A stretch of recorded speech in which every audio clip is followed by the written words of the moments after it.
안녕하세요. 오늘은 최고의 조직의 저자이신 김성준 교수님을 모시고 네. 이야기 나눠보겠습니다. 안녕하세요, 교수님. 안녕하세요. 간단한 셀프 소개 부탁드리겠습니다. 무엇보다 초대해 주셔서 감사드리고요. 네. 제 셀프 소개를 드리면 저는 국민대학교 경영대학에서 리더십과 조직 문화를 대학원 선생님들하고 같이 연구하고 탐구하고 이런 일들을 하고 있습니다. 원래 이제 연구만 한 사람은 아니고요. 기업 조직에서 연구하듯이 살아왔거든요. 이전 직장은 어디였냐면 SK그룹에서 SK그룹에 있는 모든 리더들의 특성을 과학적인 측정 도구 있잖아요. 요즘 MBTI들이 굉장히 유행하고 있는데, 네, 맞아요. 물론 이제 MBTI도 좋은 도구인데요. MBTI 도구보다도 좀 더 그 사람을 심층적으로 들여다볼 수 있는 이런 심리 측정학 도구를 측정학적인 도구를 만들어서 그걸 가지고 여러 개의 도구들을 만들죠. 그런 도구들을 만들어서 리더분들의 다양한 특성들을 측정하고 이 데이터를 아주 오래전부터 쌓아왔어요. 이 데이터를 거의 20년 가까이.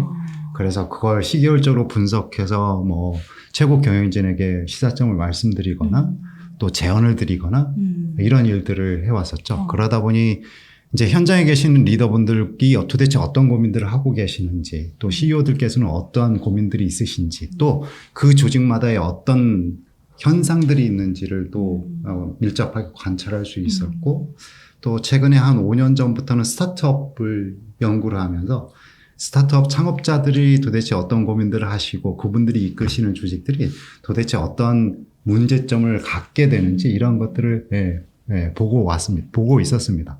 그런 일들을 하는 사람이라고 말씀드릴 수 있겠네요. 네. 너무 의미 있는 일을 굉장히 많이 하시는 것 같은데 이번에 또 특별히 최고의 조직이라는 책을 집필을 하셨어요. 이 책은 간단하게 어떤 책이고 어떤 분들을 대상으로 쓰여진 책인지, 그리고 또 이 책을 집필하시게 되신 동기가 어떻게 되시는지 궁금합니다. 최고의 조직은요, 경영자와 리더들을 위해서 가이드를 한번 써보려고 했습니다. 왜 이런 책을 쓰게 됐냐? 제가 조직 문화를 연구하다 보니 여러 기업들에서 초대를 주세요. 조직 문화가 도대체 뭐고 이거 왜 중요한지에 대해서 우리 구성원들한테 좀 얘기들 해달라. 그래서 초대를 많이 주시는데요.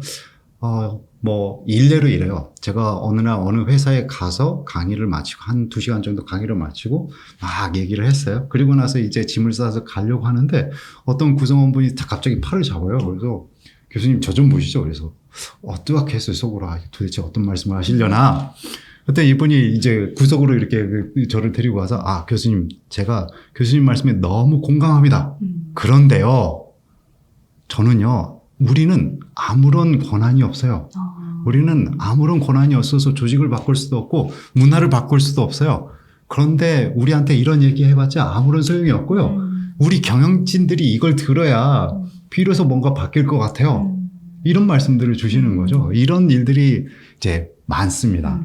많죠. 네. 그래서 어떤 구성원들께서는 약간 무력감을 느끼시고 바꿀 수가 없으니까 내가 이 회사를 바꿀 권한이 없으니까 무력감을 느끼시고 그런 말씀들을 주시곤 하셨거든요. 또는 어떤 분들께서 질문을 이렇게 하신다고 이렇게 질문을 주시는 분들이 계세요.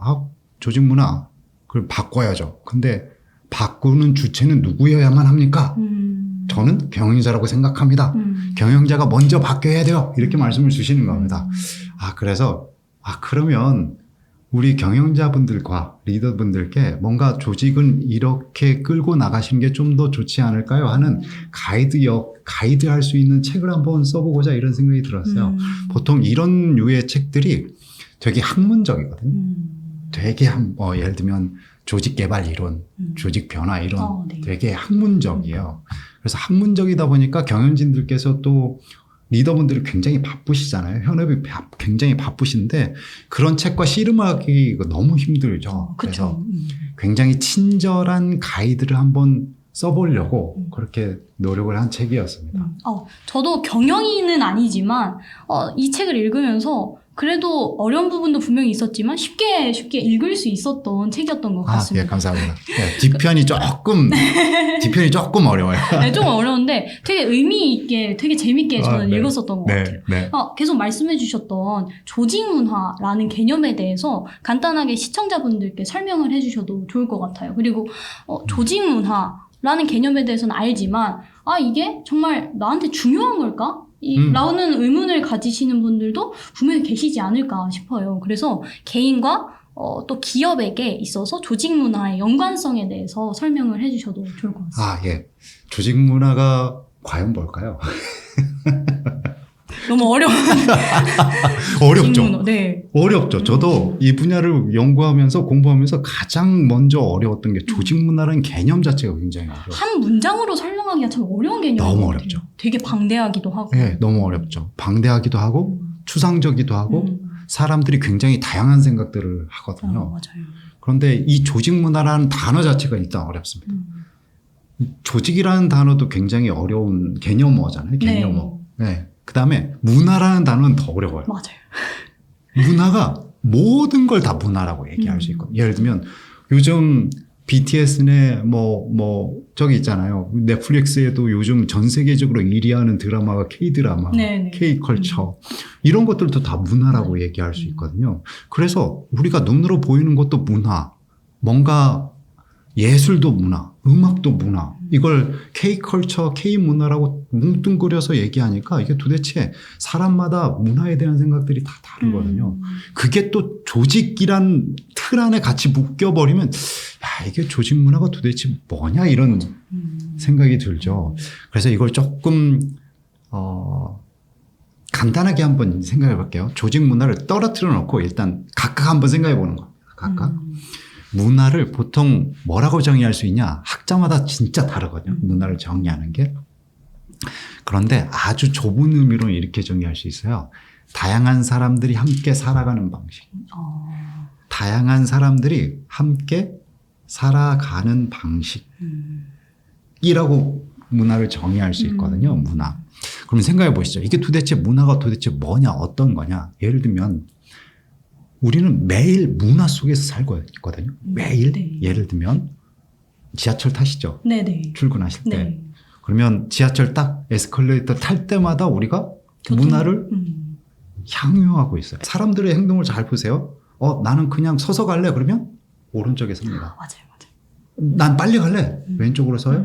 근데 지방에서 오신 분이 뭔가 이걸 모르시는 것 같아요. 근데 이분조차도 이렇게 보고 있다가 왼쪽에 서 있다가 사람들이 이렇게 그렇게 되니까 내가 오른쪽에 서야 되나? 오른쪽으로 이렇게 이동하시죠.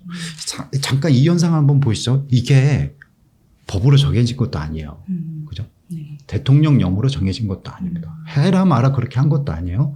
구청장님이 뭐라고 한 것도 아닙니다. 근데 사람들은 지금 이 상황에서 이건 이렇게 해야 돼, 저건 저렇게 해야 돼를 알고 있는 거죠. 이게 문화라는 현상이거든요. 한 사회에 문화라는 현상이 없으면 어떻게 될까요? 잠깐만요. 한 사회에 문화라는 현상이 없으면 어떻게 될까요? 돌아가지를 않지 않을까요? 사회가. 그렇죠. 네. 돌아가지 않는 것만으로도 다행일 것 같아요. 근데 더 무서운 건 뭐냐면 사람들이 온갖 혼란투성인 거죠. 사람들끼리 어떻게 상호작용할지. 길을 오갈 때에도 만약에 이렇게 우리가 오갈 때면 기본적으로 가이드가 있잖아요. 왼쪽 오른쪽으로 맞아요. 걷는다.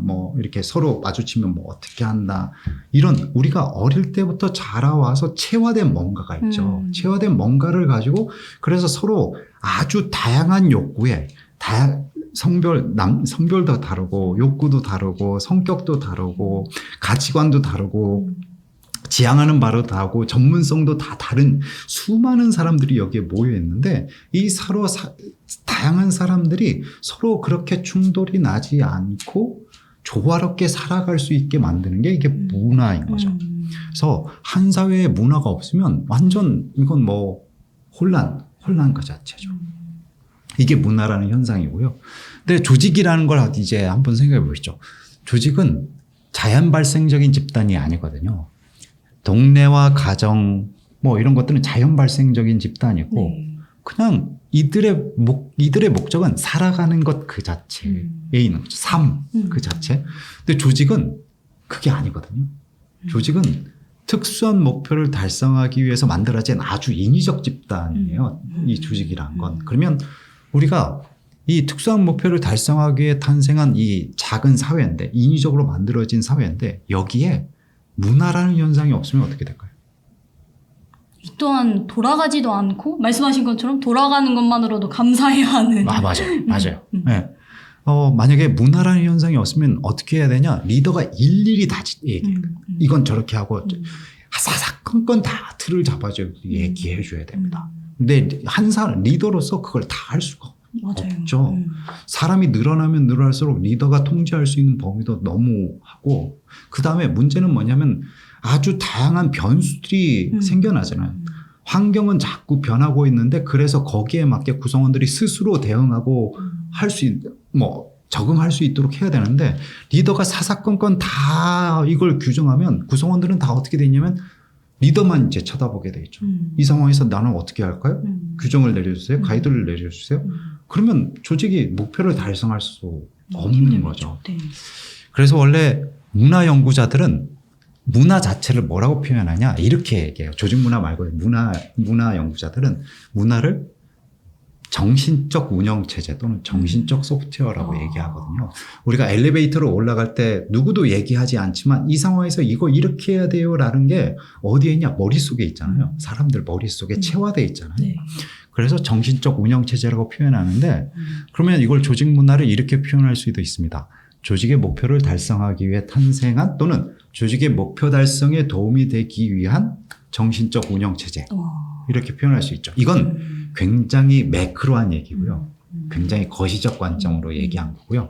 그런데 이걸 그럼 개인한테는 어떤 의미가 있느냐 이런 생각이 들 수 있잖아요. 개인한테는 어떤 의미가 있지? 한 개인은 회사에 나갈 때, 우리 경력사원을 한번 생각해 보겠습니다. 경력직으로 입사를 했다. 어떤 한 회사에. 그러면 그 첫날부터 뭘 하실까요?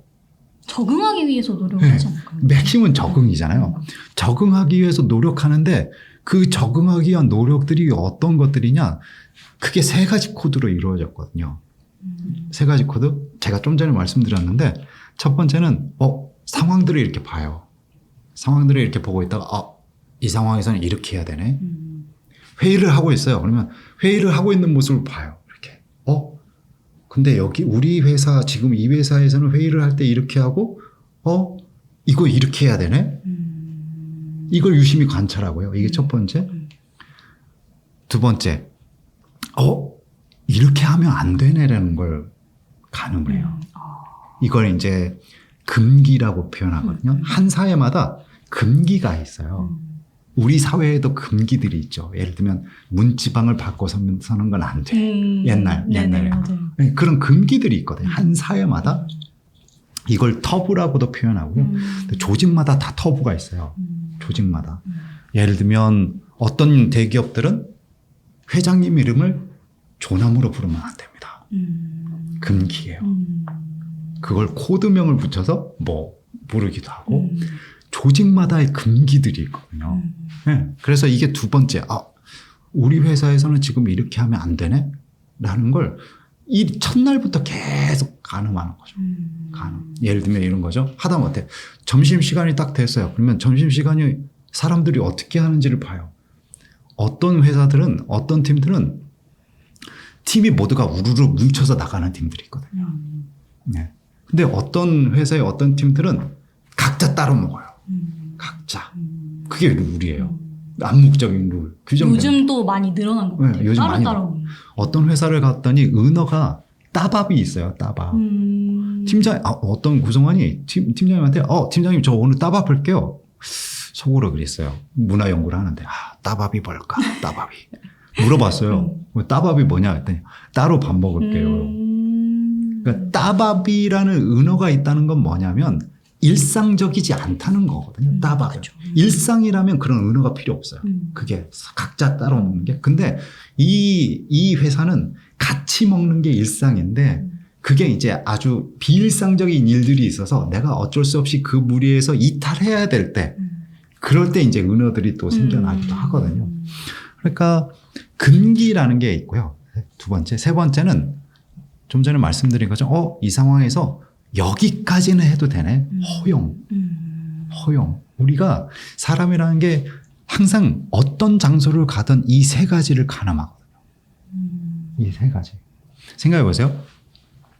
저는 똑같은 사람이에요.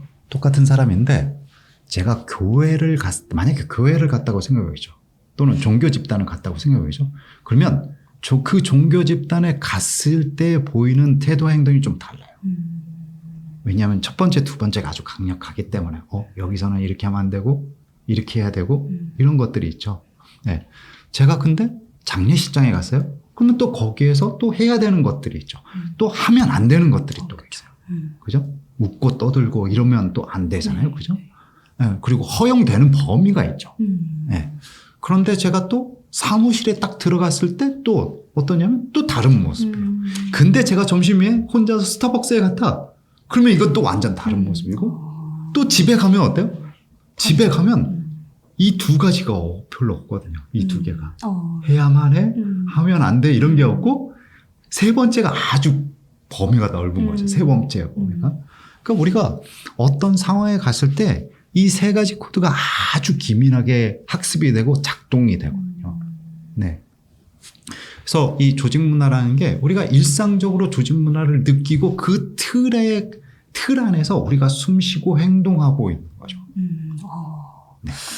말씀을 들어보면 들어볼수록 이 조직 문화라는 개념이 생각하는 것만큼 엄청 멀리 있지도 않고 네, 어찌 네. 보면 그냥 저희 주변에 계속 있다는 생각이 드는 것 같습니다. 예. 집단이 있으면 문화가 있기 때문에 내가 어느 집단에 소속이 안 된 분들은 없으시거든요. 그렇죠. 다 그냥 조직 문화에 일상적으로 노출되고 있는 거죠. 그렇다면 앞서 말씀해 주신 것처럼 교수님께서 많은 분들을 기업에서 직접 만나시면서 구성원분들도 굉장히 많이 만나셨을 것 같아요. 근데 그분이 교수님께 한탄을 하셨다고 하셨죠. 네. 제가 할 수 있는 일은 별로 없는 네. 것 같다. 그렇다면 이 조직 문화를 정말 효과적인 조직 문화를 조성하기 위해서 가장 큰 역할을 가지고 많은 일을 할 수 있는 사람은 리더다라고 이해를 하는 게 맞을까요? 예.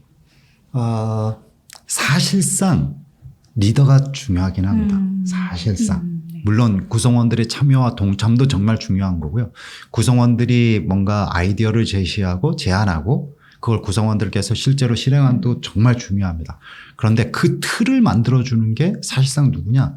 리더거든요. 왜 그럴 수밖에 없느냐면 이렇습니다. 아까 좀 전에 제가 조직은 특수한 목표를 위해서 탄생한 인위적 집단이잖아요. 근데 조직의 생리를 한번 생각해보죠. 조직의 아주 근본적 생리. 이게 뭐냐? 조직의 근본적 생리는 이런 거거든요. 아주 희소한 자원을 가지고 이걸 효율적으로 효과적으로 활용해서 목표를 달성하는 게 이게 조직의 아주 근본적 생리예요. 제가 스타트업을 창업했다고 생각해보죠. 그러면 스타트업을 창업하면 일단 목표는 세웠어요. 근데 문제는 뭐냐면 내가 가지고 있는 자원이 진짜 제약되어 있거든요. 시간도 없고요. 돈도 없고 사람도 없어요. 그런데 목표는 세웠으니까 이 목표를 어떻게든 꾸역꾸역 효율적으로 효과적으로 사용해서 이걸 달성을 해야 되거든요. 이게 조직의 생리입니다. 모든 조직들이 사실상 항상 희소한 자원이 상수라고 보면 되거든요. 희소한 자원. 항상 조직은 자원이 부족하다. 네. 그러면 이 자원을 희소한 자원을 효율적으로 효과적으로 쓰면 이걸 어떻게 해야 되냐?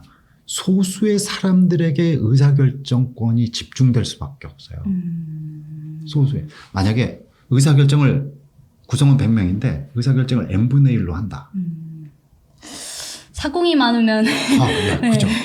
정확하셨어요. 정확한 얘기를 제가 말씀드리려는 것보다 더 핵심을 찌르러 주셨어요. 사공이 많으면 배가 산으로 가잖아요. 네. 산으로 가는 것도 문제지만 시간이 굉장히 더뎌요. 뭔가 조직은 목표를 빠르게 달성해야 되잖아요. 희소한 자원을 가지고 빠르게 달성해야 되는데 그것도 어떻게 되냐? 경쟁자보다 더 빨라야 돼요. 일단. 그런데 의사결정권을 n분의 1로 간다. 그런데 사람마다 다 생각하는 방향이 다 다르고 중요하게 여기는 것들이 다 다르고 거기에 따라서 의사결정이 갈린다. 그러면 이게 완전 속도가 더뎌지거나 아니면 엉뚱한 방향으로 갈 수 있는 문제가 발생하는 거죠. 그래서 어느 조직이든 어떤 조직이든 그 희소한 자원을 배분하거나 투여할 수 있는 권한을 가진 사람은 소수에 가까워요. 빠르게 결정하고 빠르게 배분을 하고 이래야 되는 상황인 거잖아요. 조직이라는 게 원래 생리가 그렇습니다. 그래서 리더들이 그런 권한을 갖고 있잖아요. 리더들이 가질 수밖에 없잖아요. 그러면 일례로 한번 생각해 보죠. 가장 희소한 자원이 돈, 사람, 시간인데 시간을 한번 예로 들어볼게요. 시간을. 많은 기업들에서 이런 문제들이 발생해요. 회의가 너무 많대요. 회의가 많다는 거죠. 그러면 이게 어떤 현상들이 왜 이런 일들이 일어나냐? 제가 한번 가설적으로 한번 말씀드려 볼게요. 어느 한 회사가 있다고 생각해보죠. 이 회사 가정이 두 가지입니다. 이 회사의 가정은 네, 굉장히 수직적 구조로 일하고요. 두 번째는 정보 공유나 의사결정을 오로지 보고서에 의존해서 의사결정한다. 네, 옛날 대기업들이 이 두 개가 아주 강했거든요. 요즘 많이 바뀌었지만 이런 조직이라고 일단 가정해보고 자, 새로 사장님이 오셨습니다. 그런데 이 사장님이 전임 사장에 비해서 회의 시간을 2배로 늘린 거예요. 전임 사장님은 일주일에 한 2번 했는데 이 사장님은 한 4번 정도를 하는 거죠. 회의를 2배로 늘린 겁니다. 사장님이 회의 시간을 2배로 늘렸어요. 그러면 조직 전체로 어떤 현상들이 벌어지는지를 시뮬레이션 한번 해볼게요. 이게 과학적인 건 아니에요. 근데 제가 말씀드리면 많은 직장인분들께서 이거 공감하실 겁니다. 사장님이 계시고 부사장님이 계시고 전무님이 계시고 산무님이 계시고 팀장님이 계시고 팀원이 있는 구조라고 생각해 보시죠. 사장님이 회의 시간을 2배로 늘리면 그와 함께 일하시는 부사장님은 이 회의를 준비하는데 어느 정도의 시간을 투입하게 될까요? 사장님과 똑같은 시간을 드릴까요? 사장님이 4시간 드리면 부사장님은 4시간 드릴까요? 이걸 준비하려면 부사장님은 어떠세요? 더 많이 준비하겠죠. 어쨌든 최소한 그냥 우리가 2배를 한다고 보시죠. 그러니까 사장님께 보고하기 위해서 사장님은 4시간 회의를 하는데 사장님께 보고하기 위해서 부사장님은 그 보고 자료에 한 2배를 더 쏟는다고 생각해 보시죠. 그러면 부사장님이 2배를 쏟아요. 그러면 전무님은 부사장님한테 보고를 드리기 위해서 이 보고건에 대해서 몇 배의 시간을 또 드릴까요? 그냥 또 2배를 드린다고 해보겠습니다. 그냥 전무님이 드리는 시간에 비해서 상무님은 또 2배를 더 드릴 거고요. 팀장님은 또 어떻게 될까요? 상무님의 2배, 팀원은 팀장님의 2배를 쓰겠죠. 그럼 생각해보세요. 사장님은 단순히 2배를 늘렸어요, 시간을. 그런데 팀원 레벨에서는 이 보고서 작성에 어느 정도의 시간이 들어가냐면 32배 정도 돼요. 이게 5승이니까. 네. 이런 현상들이 벌어져요. 그러니까 경영자께서, 물론 회의가 무조건 나쁘다는 건 아닙니다. 경영자와 리더들은 회의를 통해서 일을 하시거든요. 의사결정을 내리고. 그래서 회의는 굉장히 필요한 거고, 필요한 도구이고, 이 장면을 통해서 리더십을 많이 발휘하시는데, 시간을 어떻게 쓰시느냐에 따라서 조직이 일하는 방식이 확 바뀌어버리거든요. 네. 이런 일들이 벌어지는 거죠. 실제로 어떤 한 회사에 아주 큰 조직이 있어요. 여기에 계셨던 어느 리더분이 계십니다. 이 조직에. 이분이 항상 하시는 말씀은 나는 너무 바쁘다. 챙겨야 될 게 너무 많고 그래서 인력을 더 뽑아야 되고 너무 힘들어. 나는 되게 바쁘고 힘들다. 시간이 없다. 근데 구성원들이 어떻게 일하느냐. 진짜 야근만 많이 해요. 뭐 하느냐. 보고서 작성하고 회의하고 또 보고서 버전 예를 들면 버전 50버전 업데이트 50.1 버전 뭐 이런 거. 진짜 바쁜 거예요. 일이 너무 많은 거죠. 그런데 이분이 인사 발령이 나서 다른 조직으로 이동했어요. 근데 다른 조직으로 또 이동하니까 이 부문 자체가 또 어떻게 되냐? 또 진짜 바쁜 거예요. 회의하고 보고하고 보고서 만들고. 그런데 원래 있었던 이 조직에 다른 분이 이렇게 가셨어요. 다른 분이 딱 가셨는데 불과 6개월 만에 이 부문 전체가 일하는 방식이 완전 바뀌었어요. 어떻게 바뀌었냐? 일단 그 부문의 부문장님은 뭐라고 얘기하시나? 저는 할 일이 별로 없어요. 저는 별로 할 일이 없고 그냥 저는 우리 조직이 어떻게 가야 되는지 계속 고민하고 그래서 우리가 어떻게 체계를 잡아야 될지 이런 것들을 저는 고민하고 있어요. 저는 그냥 시간 좀 많고요. 널널해요. 이렇게 하시는 거죠. 이분은 어떻게 일하시냐? 진짜 중요한 일에만 집중해요. 진짜 회의를 하실 때도 정말 효율적으로 효과적으로 하시고요. 아젠다를 딱 잡아서 그래서 우리가 회의할 때 이런 결론을 내야 돼. 어떤 결론을 내야 돼. 딱 하시고 그래서 명확하게 지침 내리고 자 그러면 또 하시죠. 뭐 이런 식으로 시간을 정말 효율적으로 쓰시는 거죠. 효과적으로. 그러다 보니 구성원들이 어떻게 일하느냐. 구성원들이 이런 말씀들을 주세요. 본질에 집중할 수 있어 너무 좋다. 그리고 의사결정이 시적절하게 결정이 내려져서 되게 속도감 있게 일할 수 있다. 이런 얘기들을 하시는 거죠. 그러니까 경영자와 리더가 시간이라는 자원을 어디에 어떻게 배분하느냐에 따라서 조직의 일하는 방식이 크게 이렇게 문화가 크게 달라질 수 있는 거죠. 그래서 경영자와 리더가 아주 중요한 역할을 하시거든요. 근데 경영자와 리더만 또 열심히 북치고 장구치고 하면 되냐? 그것도 아니죠. 구성원들, 저는 이렇게 항상 말씀드리고 싶습니다. 경영자와 리더가 오른발이라면 구성원들은 왼발이라고 생각하거든요. 오른발만 계속 나간다고 하면 과연 우리가 제대로 걸을 수 있을까요? 안 되죠. 네. 그렇다고 왼발만 자꾸 나가려고 하면 이것도 안 되죠. 균형을 잃어버리잖아요. 그러니까 일단 저는 일단 오른발은 먼저 내딛어야 되고 그런데 왼발이 또 따라와줘야 그리고 또 오른발이 나가고 왼발이 따라와줘야 이게 사람이 제대로 걸을 수 있잖아요. 저는 그렇게 말씀드리고 싶습니다. 네. 그렇다면 계속 들으면서 구성원들의 역할도 중요하고 또 그만큼 그 이상으로도 리더들의 역할도 중요하지 않나라는 생각이 드는데요. 또 교수님께서 현장에서 있으시면서 정말 많은 조직 문화와 그리고 또 많은 리더분들을 만나보셨을 것 같은데 교수님이 보셨을 때 가장 효과적인 조직 문화를 만들었었던 리더가 있었다면 또 누구인지 궁금하고요. 또 네. 다른 리더들과의 차별점은 무엇이었는지도 궁금합니다. 저한테 이런 말씀을 주세요. 이상적인 리더는 어떤 분들이시냐 네. 이런 말씀을 주시는데 이상적 리더는 사실상 없다고 생각하고요. 장화님도 불완전한 인간이잖아요. 그렇죠. 저도 불완전한 인간이고 우리 지구상에 70억 인구가 있는데 이 세상에 완전한 사람 모든 걸 다 잘할 수 있는 사람은 없죠. 네. 누구나 다 뭔가 결점이 있고 뭔가 꼬인 게 있고 그 안에 감정을 가지고 있고 누구나 다 불완전한 인간이고 그러면 리더도 역시 다 불완전한 인간들 속에서 리더가 되는데 어떻게 리더가 완전할 수 있냐 이런 거죠. 리더도 다 불완전한 인간들인 거죠. 그래서 이상적인 리더라고 하기보다도 그럼에도 불구하고 저는 이상적인 리더를 그럼에도 불구하고 얘기해라 라고 하면 이렇게는 말씀드리고 싶습니다. 노력하시는 분.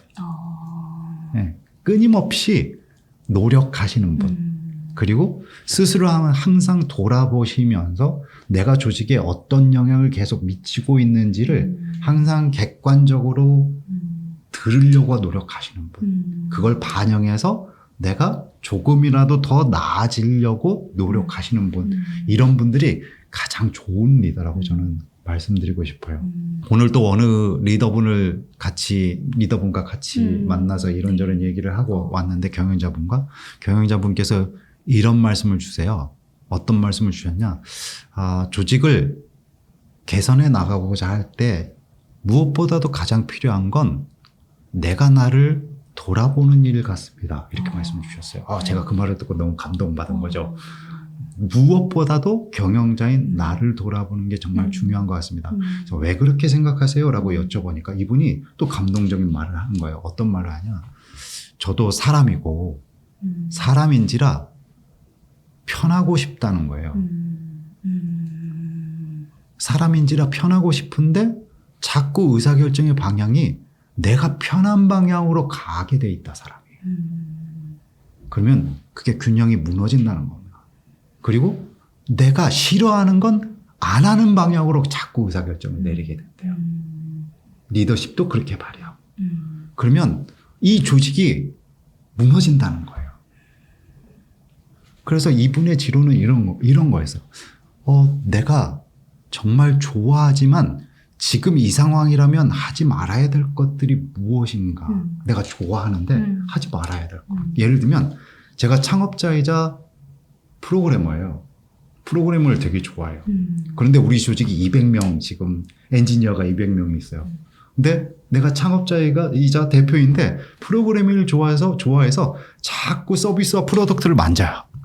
오피스에 앉아가지고 너무 좋아하니까. 그러면 이게 어떤 일들이 벌어질까요? 그와 함께 일하는 CTO는 뭐가 되며 어떤 역할을 하며 그 밑에 또 팀장님들은 무수히 또 많으실 텐데 그 팀장님들은 또 어떤 역할을 하시며 그죠? 그러니까 내가 좋아하지만 내 현재의 위치와 역할을 고려했을 때 하지 말아야 되는 것들이 있고 그 다음에 내가 진짜 싫어하는데 자연인으로서의 김성준은 싫어하는 것들이 있죠. 네. 그런데 싫지만 해야 되는 것들이 있는 거죠. 뭐 개인적인 여담 말씀드리지만 저는 어떤 성격 검사든 항상 저는 극도의 내향형이거든요. 그래요? 히키코모리에 가깝습니다. 네, 극도의 내향형입니다. 뭐 옛날 롯데에서 일할 때 휴가 한 13일 정도, 15일인가 13일 정도 휴가 있었을 때 그때 한 번도 집 밖을 나가본 적이 없거든요. 진짜 13일 동안요? 네. 그러니까 저 생각해 보세요. 제가 경영자는 아니지만 저는 혼자 있는 걸 되게 좋아하고 여러 사람이랑 함께 있는 걸 별로 안 좋아하는 거죠. 그런데 제가 하고 싶은 대로 만약에 경영자인데 하고 싶은 대로 하면 안 되죠. 대표로서 해야 될 일들을 안 하는 거잖아요. 네. 네. 제가 오늘 만난 경영자분께서 그런 말씀들을 주셨어요. 조직을 변화하고 개선하는 일에 있어 가장 먼저 해야 될 건 내가 도대체 어떤 사람이고 그래서 내가 조직에 어떤 영향을 지금 미치고 있고 과연 그게 현재 환경을 고려할 때 그리고 우리가 나아갈 방향을 고려할 때 그게 정말 긍정적인 건지 이런 것들을 먼저 돌아본 다음에 그래서 내가 먼저 나를 어떻게 해야 되냐 싫지만 해야 되는 거 좋지만 하지 말아야 될 거 그리고 새롭게 시도해야 될 거 이런 것들이 뭐냐를 먼저 생각하는 게 이게 조직을 바꾸어가고 문화를 바꾸는 일에 가장 첫 단추인 것 같다 이런 말씀을 주셨어요. 제가 오늘 그분을 만나 뵙고 진짜 너무 감동을 받았습니다. 네. 자기 분석과 성찰이 정말 중요한 것 같네요. 그럼요. 그러니까 특히 이제 스타트업으로 따지면 창업자와 경영자가 알파 오메가거든요. 그 조직에. 네. 그래서 무엇보다도 먼저 자신을 돌아보는 일들이 필요하고 물론 그분들한테 굉장히 많은 짐을 지우는 일일 수 있어요. 이게 창업자들에게 경영자들에게 당신이 먼저 똑바로 서야 됩니다. 이렇게 말씀을 드리는 게 또 당신께서 먼저 자신을 돌아보셔야 됩니다. 그리고 그게 당신의 그 특정한 선호나 가치관이 또는 스타일이 이 조직에 어떻게 영향을 미치는지를 보고 스스로 한번 성찰해 보셔야 됩니다. 라고 말씀을 드리는 게 굉장히 마치 이게 너만 똑바로 하면 돼요. 이런 느낌이 들잖아요. 그죠? 네. 그래서 되게, 말씀드리기 조심스러운데, 물론 그렇다는 건 아니에요. 당신만 똑바로 하면 됩니다. 이런 건 아니고요. 그런데 일단 첫 단추는 그거라는 거죠. 교수님께서는 말씀해주신 것처럼 정말 다양한 조직 문화를 경험을 하셨을 것 같은데요. 뭐 이상적인 조직은 없다라고 앞에서 말씀을 하셨지만 이상적인 리더에 대해서 그나마 그 중에서 말을 하자면 노력을 하고 자기 성찰을 하는 거라고 말씀을 해주셨는데요. 그런 입장에서 보셨을 때 굉장히 효과적인 조직 문화를 가진 그런 기업의 사례가 있다면 혹시 설명해 주실 수 있을까요? 예. 네. 가장 효과적인 문화를 가진 조직. 사실 이렇게 질문을 주시면 뭐라고 말씀을 드려야 될지 되게 어려워요. 왜 어렵냐? 문화 그 자체로는 좋다 나쁘다를 따질 수 없거든요. 예를 들면 요즘 말하는 수평적 문화 있잖아요. 그죠? 수평적 문화가 과연 좋은 걸까요? 반면에 수직적인 문화는 진짜 나쁜 걸까요? 장단점이 있어서 진짜 좋다 나쁘다라고 말하기 애매할 것 같다는 생각이 들어요. 네. 장화원 선생님 역시 네.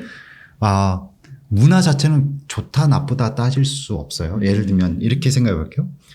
군대라는 조직이 있습니다. 여기에 완벽히 수평적 문화가 정착이 되면 어떻게 될까요? 전혀 상상이 안 가는데요?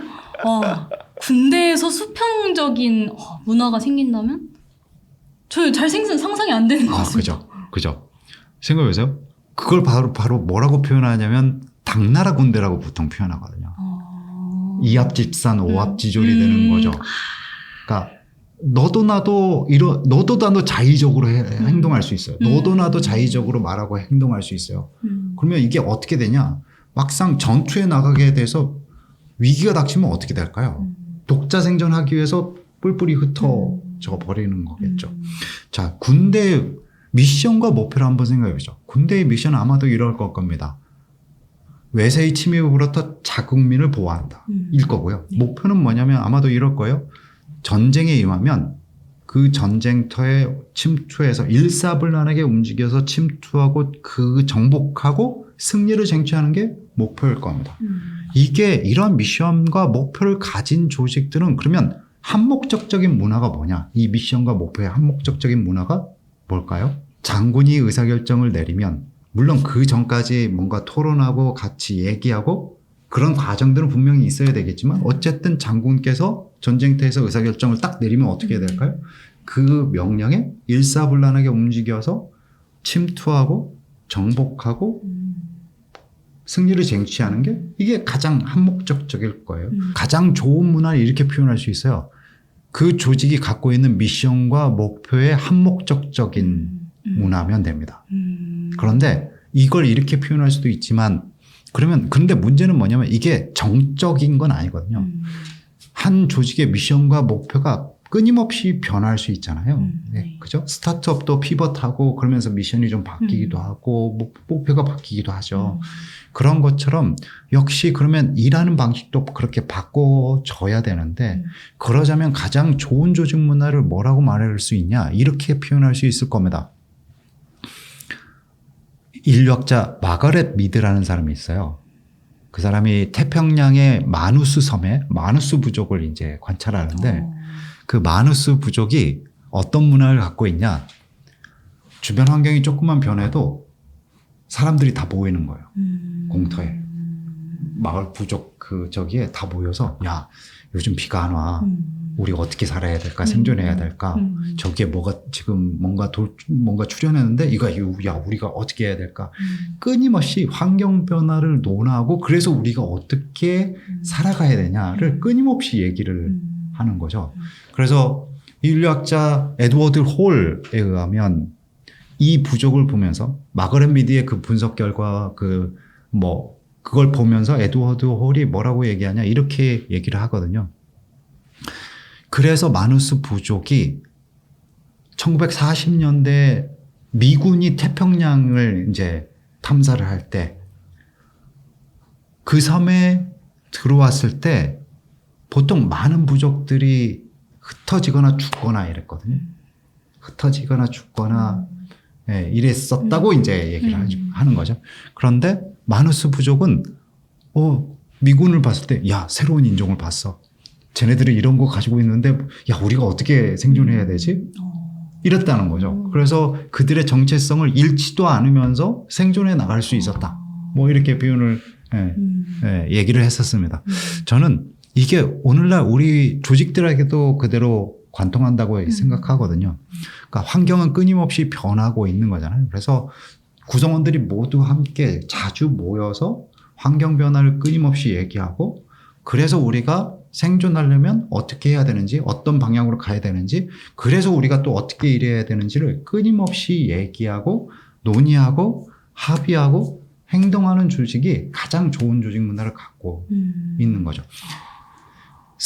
실리콘밸리의 스타트업들이 타운홀 미팅이라고 보통 표현하는 걸 많이 하거든요. 올 핸즈 미팅, 타운홀 미팅 이런 것들이 뭐냐면 구성원들이 다 모이는 거예요. 다 모이는데 스타트업은 뭔가 정확하게 방향을 얘기할 수 없잖아요. 대기업처럼 그래서 우리 비전이 이런 거예요. 목표가 이런 거예요. 이렇게 얘기가 어려운 조직들이 많아요. 스타트업들이. 그러면 되게 혼란스럽고 모호하거든요. 구성원들이. 방향성을 모르겠고 우리가 어떻게 성장한다는 거지 어디로 간다는 거지 뭘 한다는 거지 되게 모호하잖아요. 그러면 되게 혼란스럽거든요. 구성원들이.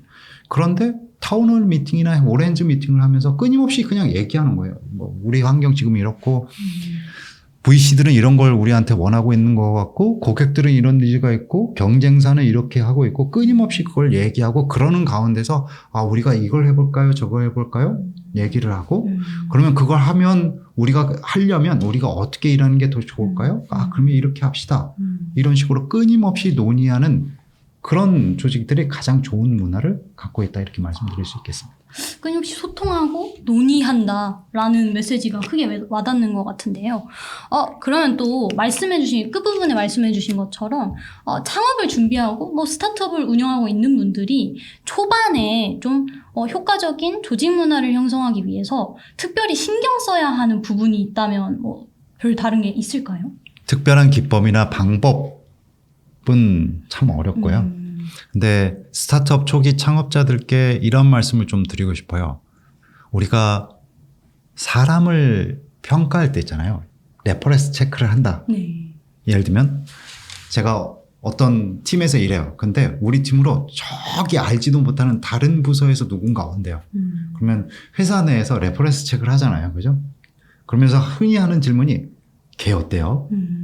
이런 질문 하시죠. 네. 그러면 걔 어때요 하면 나오는 대답이 크게 두 가지 부류가 있어요.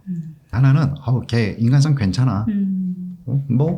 왜 밝고 씩씩하고 이런 부류하고 이런 대답이 있고요. 걔 일 잘해. 일 잘해.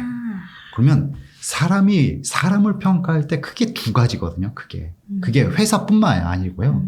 회사뿐만이 아니고 우리가 일상적으로 대하는 사람들도 일반적으로 두 가지를 봐요. 그러니까 이 사람이 얼마나 능력이 있느냐, 일을 잘하느냐, 그 분야에서 퍼포먼스를 내느냐 하나 있고요. 다른 하나는 인간성, 그러니까 얼마나 어울려서 같이 잘 지낼 수 있느냐, 성격은 어떠냐, 가치관은 어떠냐 이런 걸 얘기하는 거죠. 크게 두 가지거든요. 그러면 신뢰도 사실상 두 가지거든요. 인간적 신뢰가 있고요. 능력적 신뢰가 있거든요. 스티브 잡스를 한번 생각해 보시죠. 스티브 잡스를 사람들이 많이 따랐습니다. 실제로 이제 애플의 구성원들이 스티브 잡스를 많이 따랐어요. 근데 스티브 잡스의 초창기의 모습은 어떻죠? 리더로서 굉장히 엄격했다고 들었어요. 그리고 굉장히 개차반에 네, 맞아요. 뭐 욕도 서슴지 않고 막 굉장히 개박하고 신경질적이고 막 그러면 생각해보세요. 인간성은 어떤가요? 굉장히 별로죠. 그렇죠. 인간적 신뢰는 사실 잘 모르겠어요. 근데 이 사람은 그 역사가 뭘 말해주었냐. 능력적 신뢰는 엄청나게 쌓은 사람이거든요.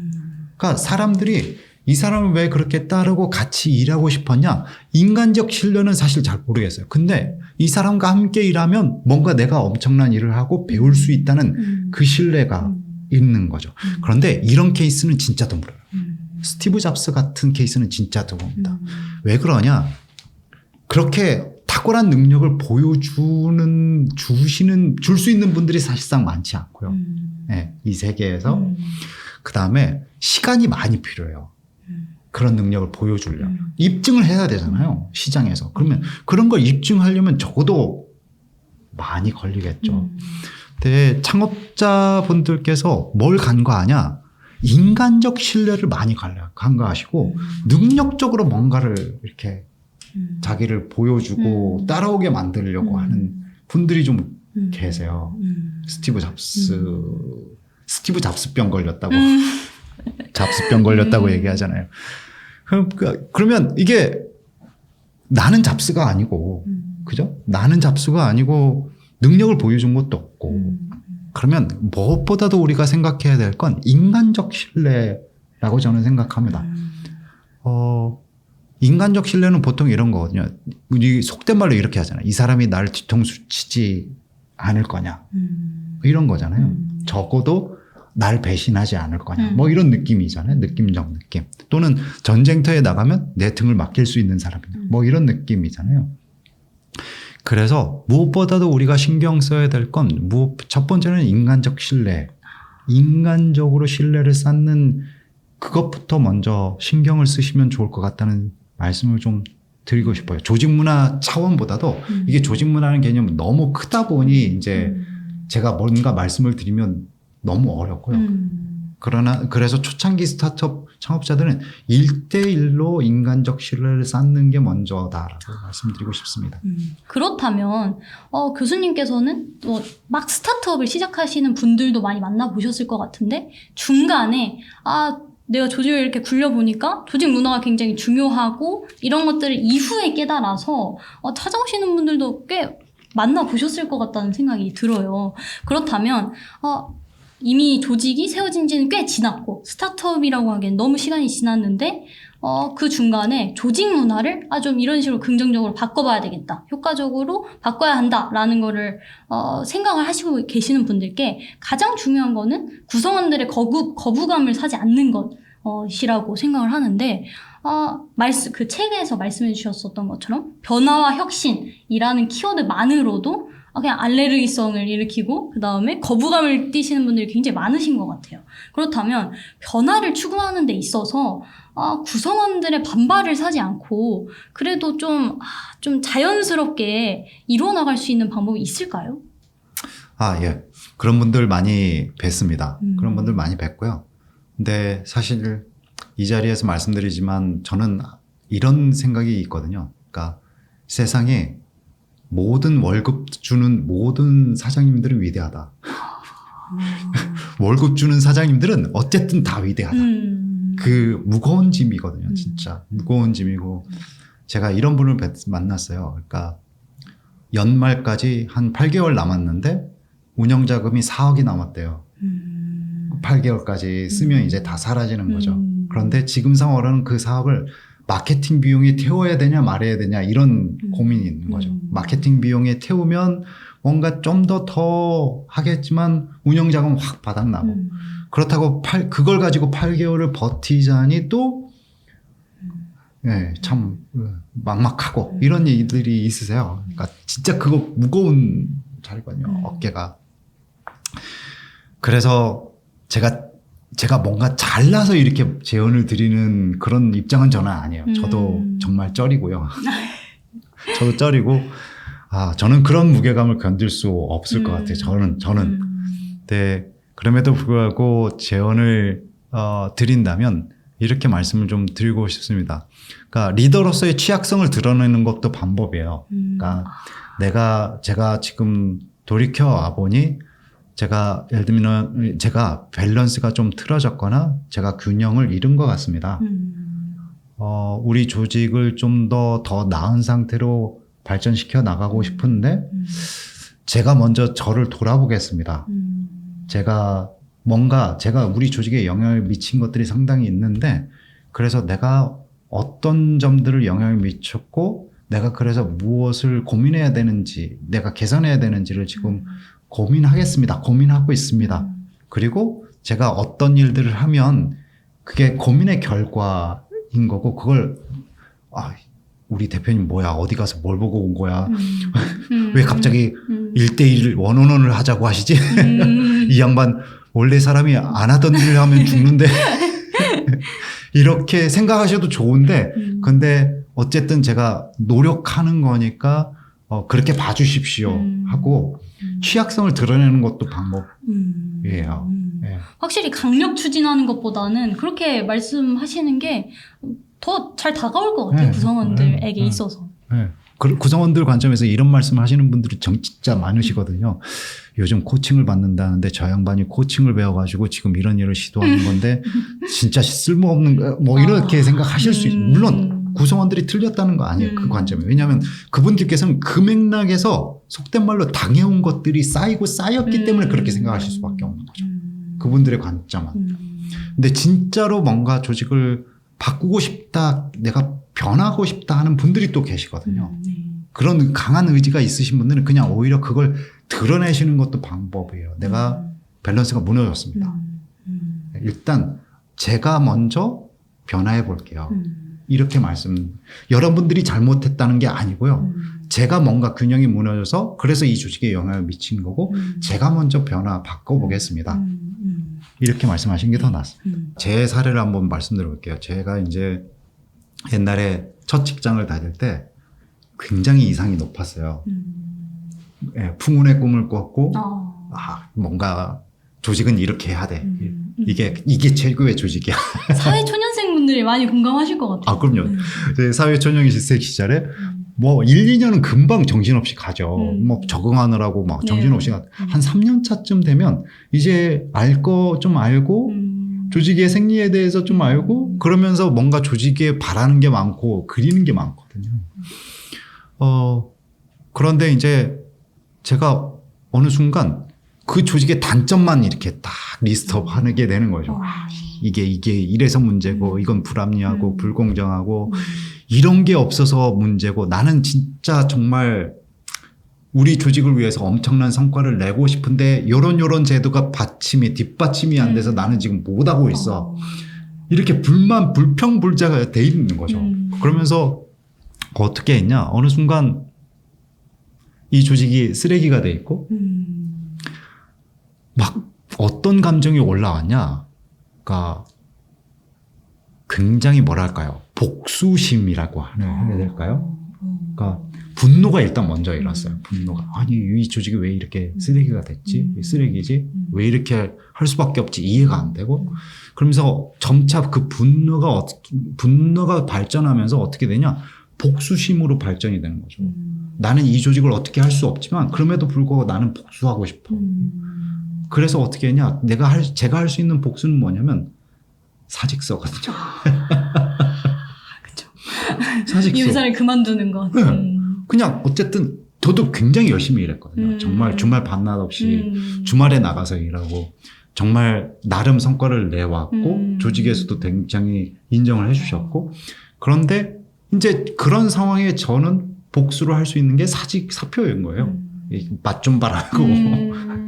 당신들께서는 잘못됐어. 그래서 분노가 이만큼 찬 다음에 복수심이 이만큼 차서 사직서를 딱 날렸죠. 그러면 만약에 지금 교수님의 입장에서 그때로 만약에 돌아가신다면 어떠한 선택을 하실? 좋은 질문이세요. 좋은 질문이세요. 장화님 역시 인터뷰를 잘 하시는 거죠. 굉장히 공감하시는 분들이 많으실 것 같아요. 내가 들어가고 싶은 직장에 들어갔는데 한 3, 4년 일하다 보니까 말씀하신 것처럼 복수라는 감정, 아예 때려쳐야 되겠다라는 감정이 계속 쌓이게 되는 분들이 굉장히 많을 것 같은데 어떻게 선택을 하실지 궁금합니다. 제가 그 말씀을 드리기 전에 실제로 조직들을 보면서 일 열심히 하시는 하이 퍼포머들을 면담하다 보면 복수심에 차 있는 분들이 계세요. 네, 내가 이만큼 이 조직을 위해서 헌신해 왔는데 당신네들이 이 조직을 이렇게 망가뜨리냐. 막 이 복수심이 있는 거죠. 제가 그때로 다시 돌아가면 멱살을 잡고 쥐어패고 싶어요. 멱살을 잡고 쥐어패고 싶습니다. 왜 그런 생각이 드냐? 왜 그랬냐? 너무 제가 미성숙한 거예요. 조직을 보는 관점. 과거의 교수님요? 네. 너무 미성숙, 진짜 철부지였다 이런 생각이 드는 거죠. 철부지였다. 왜 그러냐면 제가 좀 전에 말씀드렸잖아요. 인간은 불완전하다. 네. 완전한 사람 없다. 다 불완전한 인간들이잖아요. 그런데 불완전한 인간들이 모여서 조직을 이뤘어요. 그럼 조직은 어떻게 되냐면 진짜 불완전하거든요. 그쵸. 조직은 어떻게 보면 하나의 조직이 한 개인보다도 더 불완전해질 수 있거든요. 어떤 때에는. 그래서 이 세상에 완전한 조직 없죠. 유토피아 없죠. 네네. 그런데 그때는 그런 조직이 있을 줄로 알았던 거죠. 있을 줄로. 그게 첫 번째. 첫 번째. 두 번째는 이런 거였습니다.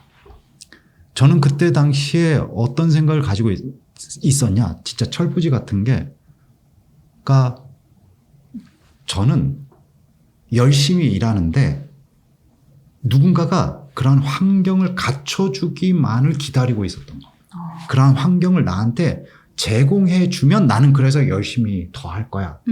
이렇게 된 거죠. 제가 왜 그 과거로 돌아가서 멱살을 잡고 쥐어패고 싶냐면 이렇게 말을 하고 싶어요. 야, 성준아, 네가 만들면 되잖아. 네가 만들면 되잖아. 없으면 발의를 하고 이런 제도가 없으면 예를 들면 다른 회사들 알아와서 이런 제도 있고 이런 제도 있고 여기 이렇게 되고 그러니까 우리 회사는 좀 더 구성원들이 몰입해서 일하게 만들려면 우리가 이런 걸 해보면 좋겠어요라고 발의를 하고 그걸 한 번에 안 내면 여러 번 하면 되잖아.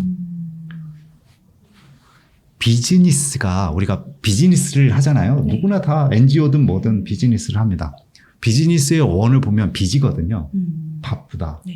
누구나 다 수월하게 하는 일이면 안 바쁠 거예요. 그렇죠. 그죠?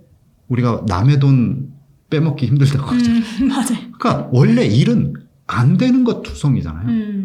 비즈니스는 말 그대로 안 되는 것 투성이를 되게 만드는 거거든요.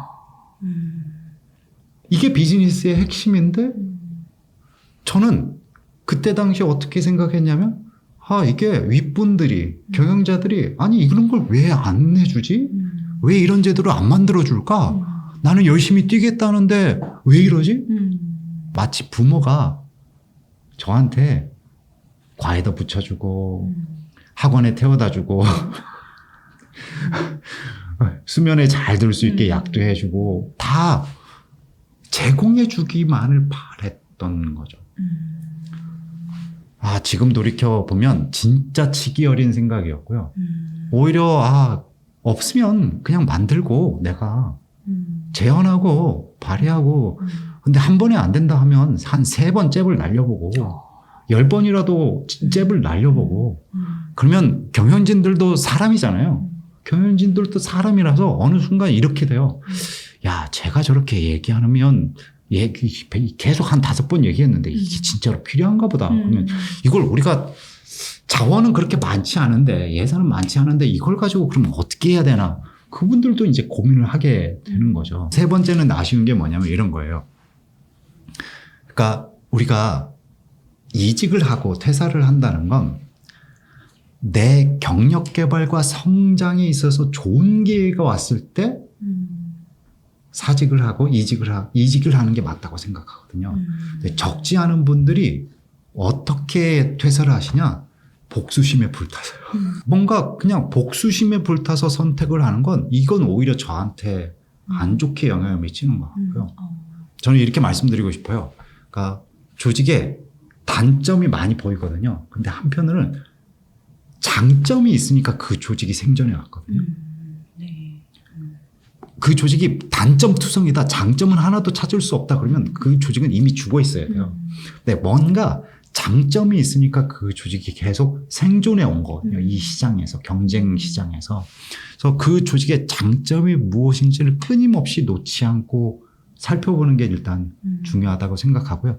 그러다가 나한테 정말 좋은 성장의 기회다. 경력 개발에 정말 좋은 기회다 할 때 그때 이직을 하는 게 진짜 좋은 선택이라고 저는 말씀드리고 싶습니다.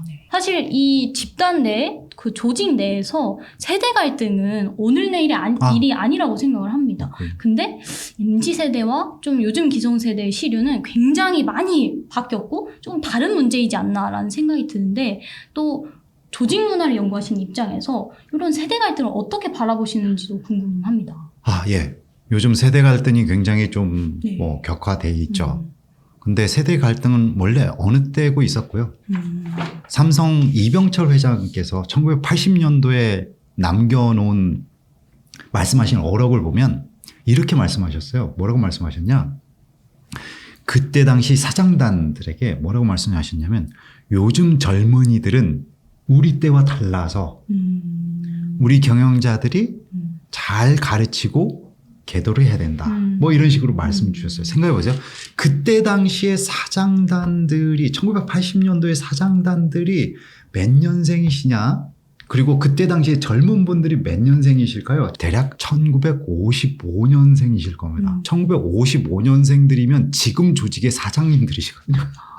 지금 조직에 사장님도 좀 나이가 조금 있으신 사장님에 가까우신 분인데 그러면 이병철 회장이 보기에도 지금의 사장님들이 뭔가 우리 때와 다르다. 뭐 이렇게 느껴진 거죠. 근데 지금의 사장님들이 또 MZ세대를 보면 다르다. 너무 다르다. 예. 그 X세대를 1993년도와 44년도에 다룬 뉴스 다큐들이 있어요.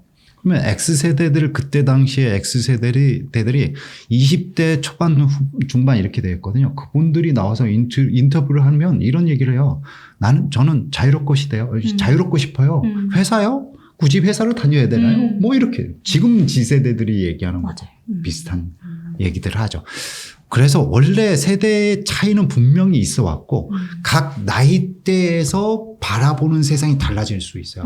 한 인간도 저도 10대 때 보는 세상과 20대 때 보는 세상 그리고 뭐 지금에 보는 세상이 달라지거든요. 한 개인도. 그래서 한 개인이 보는 그 세상도 달라지지만 최근에 환경 변화가 아주 급격하게 돼버렸어요. 네. 최근에 한 10년 사이에 어떤 변화들이 있어 왔는지를 잠깐 보면 첫 번째는 고용 환경이 완전 바뀌었어요. 그래서 경력 시장이 정말 활발해지죠. 옛날에는 경력 이직이라는 게 정말 힘든 상황이었고 한 조직에 뼈를 묻는다. 2000년대까지만 하더라도. 그런데 어느 순간 그런 것들이 무너지기 시작했죠. 그리고 그런 중개하는 플랫폼들이 워낙 잘 되어 있죠. 구직, 이직 뭐 네. 이런 것들 플랫폼이 너무 잘 되어 있고요. 그다음에 또 학령 인구가 줄어들면서 젊은 청년 노동 인구가 되게 줄어들었어요. 그래서 옛날에는 기업들이 되게 배짱 내밀고 채용을 했었잖아요. 그죠? 근데 요즘은 오히려 청년들이 이제 배짱을 내밀 수 있는 상황이 돼버렸고, 네 번째는 어떤 환경의 변화가 있냐? 덕업일치라는 말이 있잖아요. 덕업일치가 어떤 거냐? 오덕이라는 표현이 있죠. 네. 이게 오타쿠, 일본 오타쿠의 이제 우리나라 변형인데, 오덕은 뭐냐면 특정한 분야에 아주 깊은 취미와 흥미를 가지고 있는 아주 희소한 분야의 취미를 갖고 있는 분들이 이제 오덕인 건데, 거기에 덕을 얘기하는 거고, 업은 뭐냐면 호구지책을 얘기하는 거거든요. 그러니까 자신의 취미와 호구지책이 일치한 삶이 덕업일치인데, 옛날에는 덕업일치라는 걸 얘기할 수 없었거든요. 옛날에 부모님들이 뭐라고 하셨냐? 야, 취미는 취미일 뿐이고 그거 가지고 먹고 살겠냐?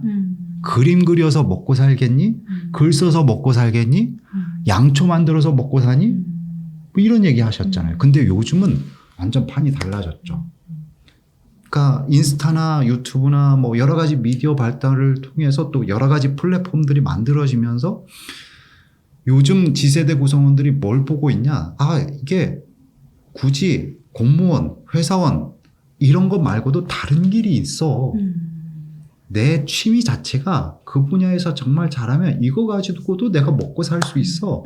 이런 게 굉장히 강해져 버렸어요. 그러다 보니 회사는 어떤 관점이냐, 이들에게 어떤 관점이냐면, 야, 이거 호구지책의 원오브댐이야. 그냥 한 가지의 선택일 뿐이지, 옛날에 저 세대만 하더라도 일단 직장을 들어가서 이런 세대는 아니거든요.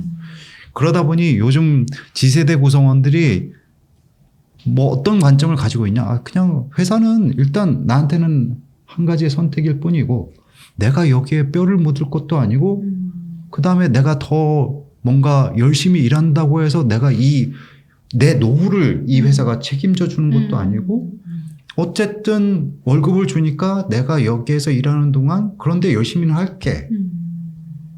이런 관점이죠.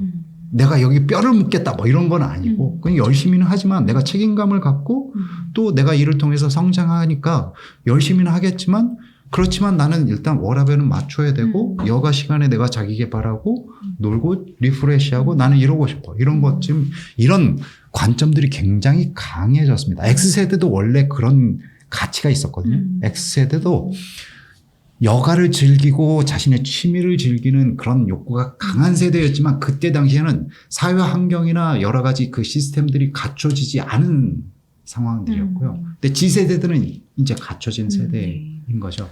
네. 그러다 보니 G세대들께서는 본인의 욕구를 좀 더 강하게 피력하고 행동으로 옮기실 수 있는 세대고, X세대는 그러한 욕구와 갈망은 있었으나 행동까지는 못 옮긴 세대. 그래서 억누른 세대라고 저는 말씀드리고 싶어요. 그렇다면 이러한 갈등을 좀 해결할 수 있는 좀 열쇠라던가 좀 해결 방법 같은 게 있을까요? 사회 현상에서 딱 열쇠는 없거든요. 단박약은 없거든요. 사회 현상에서. 정말 성경 얘기 같은 말인데 좀 더 이해하는 방법밖에 없어요. 좀 더 이해하는. 그러니까 우리 지세대 구성원들의 여러 가지 이제 패턴들을 뭐라고 봐야 될 거냐. 물론 이분들을 다 일반화할 수 없어요. 한 집단을 이 수백만 명인데 지세대 구성원들이 이걸 어떻게 이분들은 원래 이래요. 이렇게 얘기할 수는 없죠. 그런데 경향성이라는 게 있잖아요. 경향성. 그러니까 그러한 빈도, 행동의 빈도가 옛날보다 많이 나타나는 거죠. 지세대 구성원들 그 집단에서. 그런데 이런 것을 우리가 기성세대에서는 이걸 어떻게 받아들여야 될까? 제가 몇몇 회사들에서 경영자들과 같이 고민하다 보면 지세대 구성원들의 그런 태도와 행동에 굉장히 당혹스러워 하세요. 그러실 것 같아요. 본인들은 한 번도 겪어본 적이 없거든요. 그래서 신인류예요. 이분들은 신인종이고 막 사내 게시판에 본인의 이름을 걸고 막 조목조목 팩폭하시거든요. 지세대 구성원들이. 진짜 그런 경우들이 진짜 많거든요. 그러니까 경영진들이 보기에 되게 당혹스럽고 그걸 굉장히 문제의식을 느껴요. 그런데 한편으로는 이런 생각이 들었어요. 그걸 보면서. 그것마저도 기성세대의 관점이 아닌가. 그러니까 이것을 문제라고 규정하는 것 자체가 기성세대 관점이 아닌가 싶어요. 그러니까 지금의 지세대 구성원들이 만약에 경영자가 됐다고 생각해보죠. 그러면 지금 지세대 구성원들이 뭐 이런저런 얘기를 하는 것 자체가 오히려 당연스럽다고 이게 자연스럽다고 생각하실 거 아니겠어요. 그러니까 이것 자체가 당연하고 자연스러운 거고요. 한 사회를 두 가지로 분류할 수 있어요. 한 사회를. 그러니까 차가운 사회, 뜨거운 사회 이렇게 표현하거든요. 인류학자 레비스트로스가 차가운 사회, 뜨거운 사회 뭐 이렇게 표현하는데 차가운 사회는 어떤 거냐면 이런 거예요. 태초에 가지고 있었던 삶의 양식과 가치를 그대로 이어가는 겁니다. 그대로. 변형이 없어요. 그래서 부모의 가치관과 아이의 가치관이 똑같고요. 조부모의 가치관과 부모의 가치관과 아이의 가치관이 다 똑같은 거예요. 변형이 없는 거죠. 이게 어떤 사회냐? 보통 원시부족이거든요. 원시부족은 태초의 그 모습 그대로의 삶의 양식과 세계관과 신화와 가치관을 그대로 가져가요. 그럼 여기에는 세대 간의 갈등이 없어요. 갈등이라고 있을 게 없고 역사도 없어요. 문자가 없어서 역사도 없기도 하지만 구전되는 역사 자체가 없어요. 신화만 있을 뿐이지 몇 세대 몇 조대가 뭐 어땠고 저땠고 이런 얘기 자체가 없는 사회거든요. 이게 차가운 사회고요. 뜨거운 사회는 어떤 사회냐? 그 한 사회 내 소요와 갈등, 분란들이 진짜 굴곡이 심한 사회를 얘기하는 겁니다. 이게 뜨거운 사회고요. 우리나라는 전형적인 뜨거운 사회죠. 네. 전형적으로 20세기를 한번 생각해 보시죠. 20세기 와 진짜 일제강점기, 6.25 전쟁, 군부정권, 민주화운동 진짜 소요와 분란들 맞아요. 진짜 심했거든요. 지금도 여전히 이제 다양한 얘기들이 있죠. 이게 뜨거운 사회인데 우리나라는 뜨거운 사회고 뜨거운 사회를 딱 한마디로 얘기하면 이렇게 정의할 수 있습니다. 항상 새로운 질서를 요구하는 사회거든요. 항상 새로운 질서.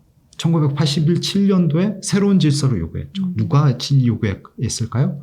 고등학생들과 대학생들이 새로운 질서를 요구한 거거든요. 96년도 뭐 연세대 민주화 그것도 새로운 질서를 요구한 거고 최근에 또 10년 사이에 또 여러 가지 일들이 있었잖아요. 그것도 새로운 질서를 계속 요구한 거죠. 지세대 구성원들의 행동을 딱 한마디로 얘기하면 이들도 조직이라는 틀에 들어와서 새로운 질서를 요구하고 있는 거거든요. 본인들이 보기에 기존 체제와 제도들이 불합리한 겁니다.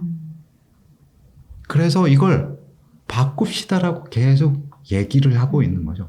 그러면 이게 지세대 구성원들의 그런 새로운 질서의 요구가 틀렸다 이런 관점이 아니라 그리고 그들이 또 한편으로는 그들이 말하는 게 절대적으로 맞다 이런 관점이 아니라 당신네들이 보는 세상은 이렇고 우리들이 보는 세상은 이런데 이 세상을 좀 더 같이 튜닝을 해봅시다. 싱크를 맞춰봅시다. 그래서 우리가 제도를 어떻게 바꿔야 될 거냐.